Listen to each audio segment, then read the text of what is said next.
সব চলি আছে মাজে মাজে লৈ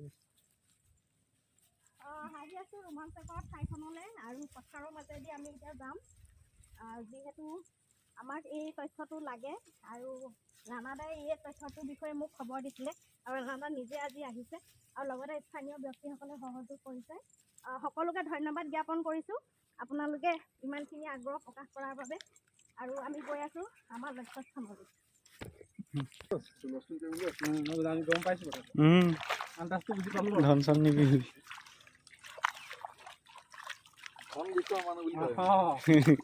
প্ৰথম কথাটো হ'ল সেইটো দাম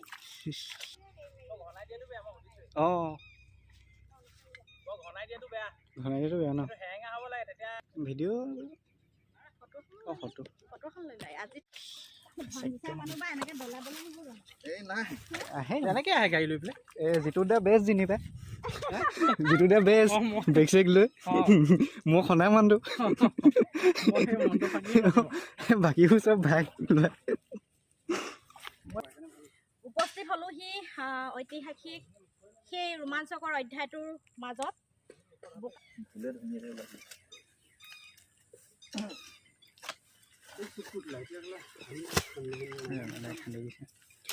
ইয়াৰ ৰাণাদাই খান্দি আছে তেওঁ নিজে আহিছে আজি খান্দি দিবৰ কাৰণে কাৰণ সেইদিনাখনতো আহি ইয়াত নাপালোহি যিমান চেষ্টা কৰিও বিফল হ'লোঁ আৰু আজি তেওঁ খান্দি আছে আৰু চবতে নোলায় ক'ৰবাত ওলায় আচলতে আৰু সেইকাৰণে খান্দিবলগীয়া হৈছে অলপ বিশেষ ওপৰলৈ খান্দিবলগীয়া হৈছে ওপৰৰ মাটিবিলাকতহে আচলতে পোৱা যাব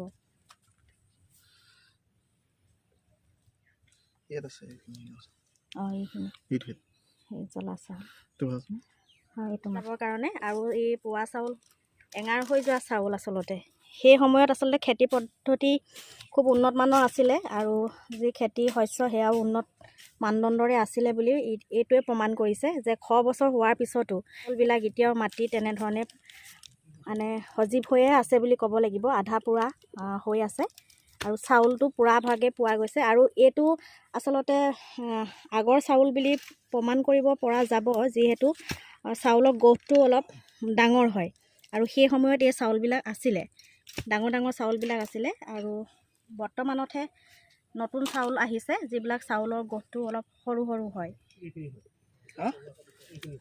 সেইফালে ওলাইছে তেওঁ আহিছে আৰু এখনে হৈছে জিৰুৱাম দুলীয়া বৰুৱা বাৰী আৰু ইয়াতে তেওঁ ভঁৰাল আছিলে আৰু সেই ভঁৰাল মানে জ্বলাই দিয়াৰ কাৰণে এই জ্বলি যোৱা অৱশিষ্ট চাউলবিলাক মাটিত এতিয়াও আছে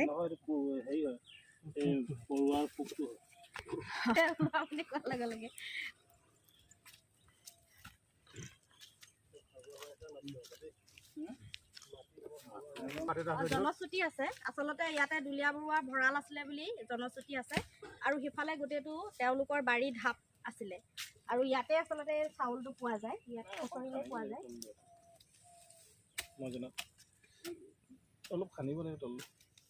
ওপৰতেতো নোলাব কাৰণ শ বছৰ হৈছে 200 বছৰ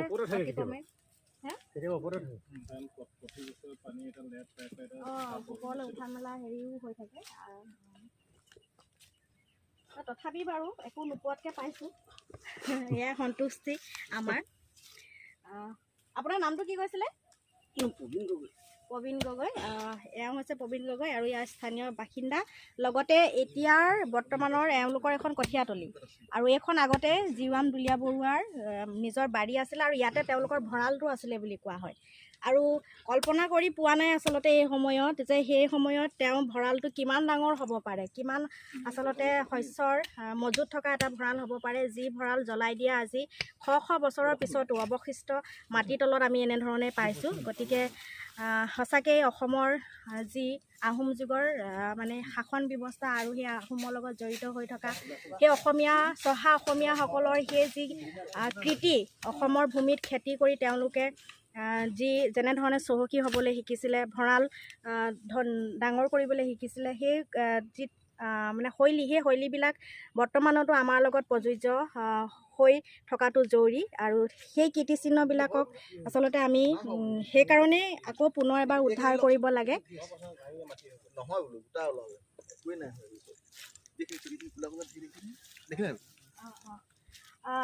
অৱশেষত ৰাণাদাই খান্দি উলিয়াইছে বহুতখিনি চাউল থকা মাটি আৰু মাটিখিনিৰ সৈতে আমি লৈছোঁ।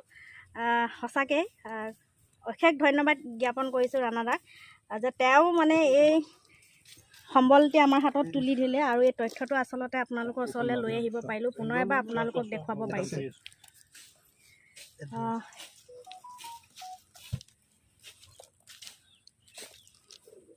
এইয়া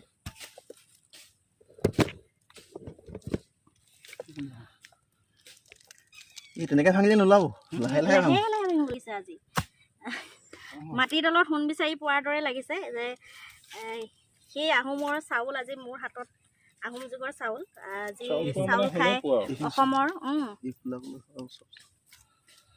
এঙাৰো আছে ইয়াতে।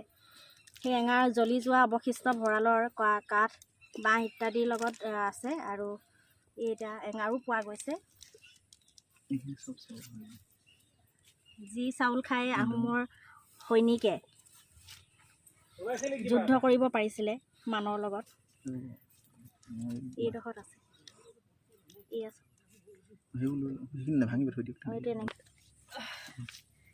সঁচাকৈ ৰোমাঞ্চকৰ অধ্যায়। আৰু বৃহৎ এটা ভঁৰালৰ অৱশিষ্ট জ্বলা চাউল আমি বুটলি আছোঁ। আচলতে খানিলে পোৱা যায় আৰু সেই খানি আমি পাইছোঁ। এতিয়া মোৰ হাতত এই চাউল আছে আৰু এই চাউলটো সঁচাকৈ জ্বলা চাউলেই হয়। জনশ্ৰুতিৰ মতে সকলোৱে বিশ্বাস কৰিবলৈ নিবিচাৰিলেও কিন্তু প্ৰমাণ যে হৈছে এইটো বৰ্তমানৰ চাউল নহয়। আৰু সেইটো আচলতে গৱেষণাৰ অন্তৰালত ওলাব যে ই কিমান বছৰৰ চাউল। কিন্তু জীৱাম দুলীয়া বৰুৱা পৰিয়ালৰ যি অস্তিত্ব সেই সময়ত অসমৰ বুৰঞ্জীৰ লগত তেওঁলোকৰ যি সম্পৰ্ক নিদৰ্শন আমি অসম বুৰঞ্জী পঢ়িলে পাওঁ, তাৰ পৰাই প্ৰমাণ হৈছে আচলতে তেওঁলোকৰ যিটো চহা মনোবৃত্তি, চহা খেতিয়ক, চহা অসমীয়াৰ যিটো তেজ তেওঁলোকৰ গাত আছিলে আৰু সেই যে তেজৰে নমুনা হিচাপে আমি এটা বৃহৎ ভঁৰালৰ অৱশিষ্ট শস্যক বৰ্তমানৰ মাটিৰ তলৰ পৰাও বিচাৰি লৈছোঁ। আৰু এই বিচাৰি লোৱা শস্যখিনিয়ে হয়তো 200 বছৰো অতিক্ৰম কৰিছে, কাৰণ মানৰ যিটো আক্ৰমণ আছিলে 1817 চনত প্ৰথম, আৰু শেষৰ 3 নম্বৰ বাৰ যিহেতু মানে আক্ৰমণ কৰিছিলে, তৃতীয়বাৰৰ কাৰণে অসম আক্ৰমণ কৰিছিলে মানে, আৰু শেষৰবাৰ আক্ৰমণ হৈছিলে 1820 চনত। আৰু সেই 20 চনৰ হয়তো এই জীৱাম বৰাই যিটো বিতুষ বিৰোধী আৰু মান বিৰোধী যিটো তেওঁ সংকল্প লৈছিলে যুঁজত নামিবৰ কাৰণে, হয়তো এয়াই একমাত্ৰ প্ৰমাণ হ'ব পাৰে যে এই মানে যি ভঁৰাল জ্বলাই দিছিলে তাৰ বাবে হয়তো তেওঁ মন ক্ষুভিত হৈছিলে আৰু সেইবাবে তেওঁ সেই যুদ্ধকালীন প্ৰস্তুতি চলাইছিলে যে অসমৰ পৰা যি বেলিমাৰ যোৱাৰ যি সময়, সেই সময় অসমৰ পৰা অৱনিৰ্মিত কৰিব লাগে। আৰু তাৰ বাবে তেওঁ প্ৰস্তুতি চলাই হয়তো তেওঁলোকৰ পৰিয়ালেও প্ৰস্তুতি চলাইছিলে। আৰু তাৰে অন্তৰালত অসম এদিন ব্ৰিটিছ শাসনৰ পৰা, মানৰ শাসনৰ পৰা মুক্ত হ'বলৈ সক্ষম হৈছিলে। বাকীখিনি ৰাইজৰ হাতত এৰিছোঁ। আৰু আমাৰ লগত অহা সতীৰ্থসকল, দাদা আপোনাৰ নামটো? মোৰ নাম দীপক গগৈ। আপুনি ইয়াৰে? মই ইয়াৰে নহয়, মই গেলেকী। ৰাণাদাৰ লগত সতীৰ্থ হৈ আহিছে তেওঁ গেলেকীৰ পৰা আহিছে। আৰু এইখন আচলতে ৰাণাদাৰ মোমায়েকৰ কঠীয়াতলী হয়, মোমায়েকৰ ঘৰৰ কঠীয়াতলী। গতিকে আজি ৰাণাদাই আমাক সংগ দিছে আৰু তেওঁ সংগ দিয়াৰ কাৰণে আচলতে আমি আজি সফলতাৰ সন্মুখীন হ'লোঁ। আৰু আমাৰ লগত অহা যিটো দাই এতিয়া খান্দিবলৈ আৰম্ভ কৰিছে। গতিকে অসমৰ মানুহৰ মানে যি আৱেগ আৰু আহোম যুগৰ যি কীৰ্তিচিহ্ন আৰু আহোমৰ যি চহা জীৱনৰ যি চানেকি, সেই চানেকিলৈ আচলতে আমি উভতি যোৱাৰ দৰে লাগিছে এই সময়ত। এতিয়া যদিও আমি এই সময়ত আছোঁ, তথাপি আমাৰ মাজত এনেকুৱা লাগিছে যেন আমি তেওঁলোকৰ মাজত এতিয়া জীয়াই আছোঁ। আৰু গতিকে আপোনালোকলৈ ভিডিঅ'টো আগবঢ়াইছোঁ, আপোনালোকে চাই জনাব যে কেনেকুৱা হৈছে। আৰু আমি এতিয়া আহিছোঁ একদম বাৰিষা, বহুতে খৰালি সময়ত ইয়ালৈ আহে, কিন্তু আমি আজি আচলতে এই যাত্ৰাটো এনেধৰণে কৰিম বুলি ভাবিলোঁ। আমি পথাৰৰ বোকা গছকি ইয়ালৈ আহিছোঁ আৰু সেই যাত্ৰাত আজি আমি সফল হৈছোঁ বুলি ভাবিছোঁ। গতিকে ভিডিঅ'টোৰ যোগেদি আপোনালোকে জনাব যে আপোনালোকে কেনেকুৱা পালে।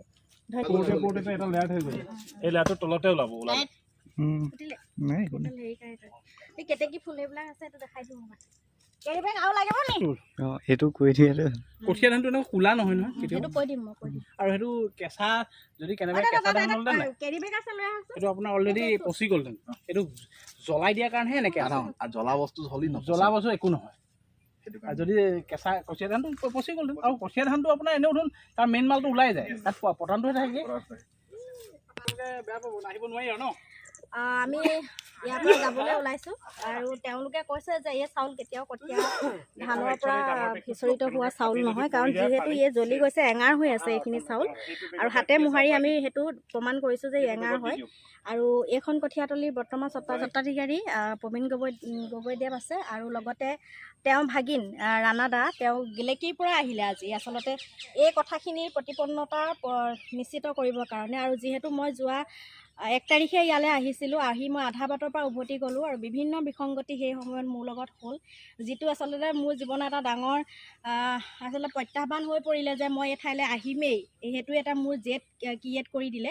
আৰু সেই জেদটোৰ লগত আচলতে যেতিয়া মই মোৰ মনৰ ভাৱ, মোৰ মনৰ দুখখিনি মই প্ৰকাশ কৰিছিলোঁ, তেতিয়া ৰাণাদাই মোক আশ্বাস দিছিলে যে তোমাক মই লৈ যাম তালৈ। আৰু আজি ৰাণাদাই তেওঁ মামাকৰ কঠীয়াতলীত য'ত খানিলে এই চাউল পোৱা যায় সেই ঠাইলৈ মোক লৈ আহিলে, আৰু তাৰ বাবে ৰাণাদাৰ ওচৰত মই বিশেষভাৱে ধন্যবাদ জ্ঞাপন কৰিছোঁ। তেওঁ অতি ব্যস্ত এজন ব্যক্তি, যাৰ গ্ৰীণ টি এটা ইউনিট আছে, আৰু সেই গ্ৰীণ টিৰ ওপৰত মই এটা ভিডিঅ' কৰিছোঁ, তেওঁৰ গোটেইখিনি সবিশেষ তাতে আছে।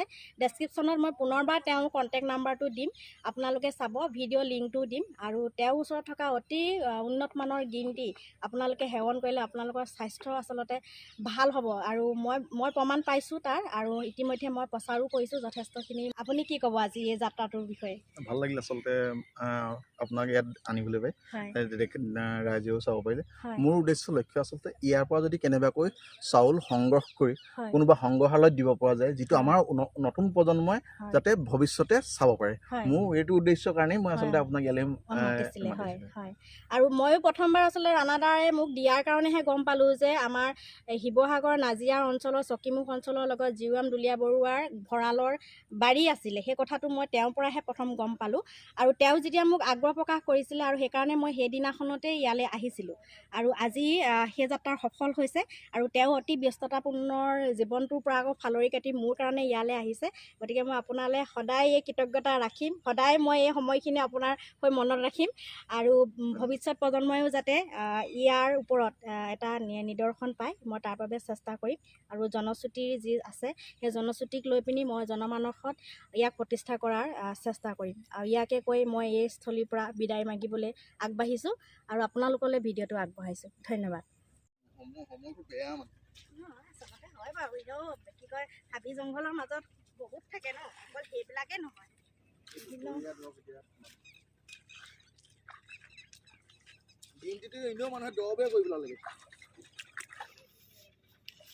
মোৰ ঘৰৰ মাটি 3 বিঘা আছে, একদম পানী তলত থাকে, কিন্তু ধান মানে বুজিলেই হয়, এনেকুৱা জোখ নহয়। এইখিনি ধোৱাৰ পিছত চাউলখিনি, আৰু এইখিনি সেই বোকাত ধুই দিয়াৰ পিছত ওলোৱা চাউল, জ্বলি যোৱা চাউল, আৰু চাউল হিচাপে আছে ইয়াতে।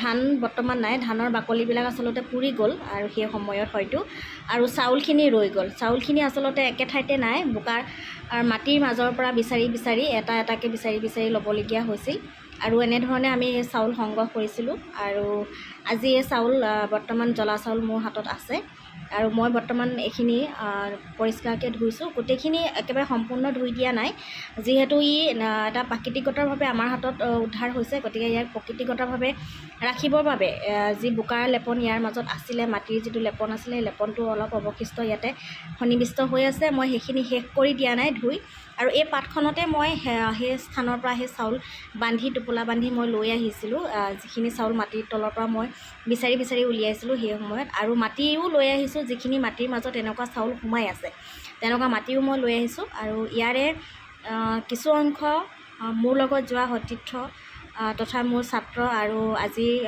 যি মোক গাড়ী চলাই লৈ গৈ মোক সেই স্থান পোৱাইছিলেগৈ তেওঁ, আৰু মোৰ ষ্টুডেণ্ট, আৰু লগতে মোৰ মহাবিদ্যালয়ৰ যি সংগ্ৰহালয় আছে, সেই সংগ্ৰহালয়লৈ মই ইয়াৰে কিছু নমুনা আগবঢ়াম, আৰু কিছু মোৰ লগত মই ৰাখিম, আৰু যাতে ইয়াৰ ৰখাৰ এটাৰ মূল উদ্দেশ্য যাতে ভৱিষ্যত প্ৰজন্মই বুজিব পাৰে যে অসমত এনেকুৱা এটা অধ্যায় সঁচাকৈয়ে সন্নিৱিষ্ট হৈ আছে, যি অধ্যায়ৰ মাজত আমি সোমাই পৰিছোঁ, আৰু সেই সত্য অন্বেষণ আজি কৰিব পাৰিছোঁ। সঁচাকৈ জিউৰাম দুলীয়া বৰুৱা এজন চহাৰ হয়তো সেই সময়ৰ খেতিয়ক আছিল, আৰু সেই খেতিৰ নমুনা হিচাপে তেওঁ শস্যৰ ভঁৰালত আচলতে সেই সময়ৰ প্ৰসিদ্ধ এজন খেতিয়ক বাবে প্ৰসিদ্ধ এটা ভঁৰালৰ গৰাকীৰ বাবে হয়তো তেওঁ ভঁৰালক মানে লক্ষ্য হিচাপে ৰাখিছিলে আৰু ৰাখি সেই ভঁৰালত জুই দিছিলে আৰু যাৰ বাবে সেই ধান তেওঁ জ্বলি গৈছিলে আৰু জ্বলি যোৱা অৱশিষ্ট চাউলবিলাক আচলতে জ্বলি যোৱা চাউল হয়, এয়া জ্বলি যোৱা চাউল হয়